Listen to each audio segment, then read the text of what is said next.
mata ng netizen ang pagpura ng kapuso actor at director na si Sian Lim sa larawan ng kanyang girlfriend na si Iris Lee. Ang nasabing larawan ay bahagi ng appreciation post ni Sian para kay Iris.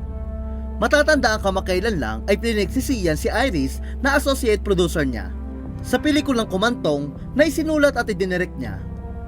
Sa nasabing post, pinasalamatan ni Sian si Iris na tinawag niyang talented at overly passionate.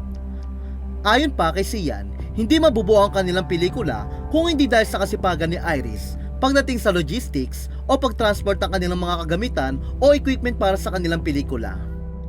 Ani ni Sian, to this talented, overly passionate human being, hardworking is an understatement when it comes to the effort you put in all your projects.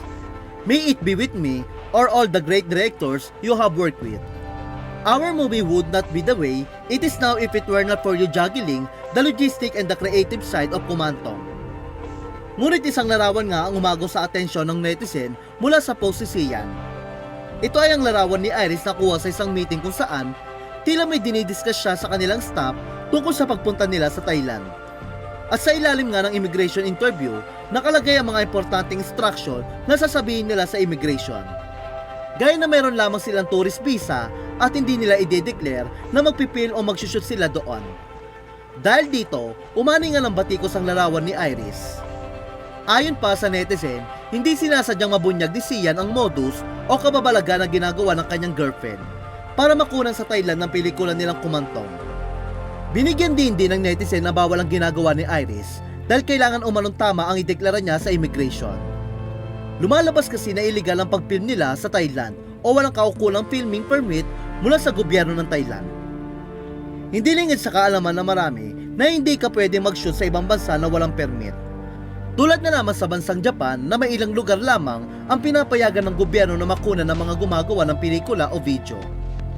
Marami rin ang nagalit kay Sian dahil umano madadamay na naman ang ibang turista dahil sa kanilang ginagawa.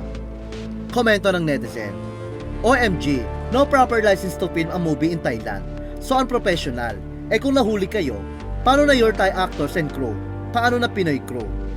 Ano naman ang impression nila sa Pinoys? Di ba big star ka pa naman sa Pinas X? Kaya humihigpit ang mga taga-ibang bansa dahil sa palusot nating mga Pinoy. Tourist pero nag-shoot, no proper working permit. This is why isa tayo sa hirap mabigyan ng visa sa ibang bansa. Ang daming pasaway gaya nito. Now baka pati Thailand, tanggalin na din tayo sa visa free. Sa ngayon, burado na nga ang nasabing larawan ni Iris mula sa post si Sian.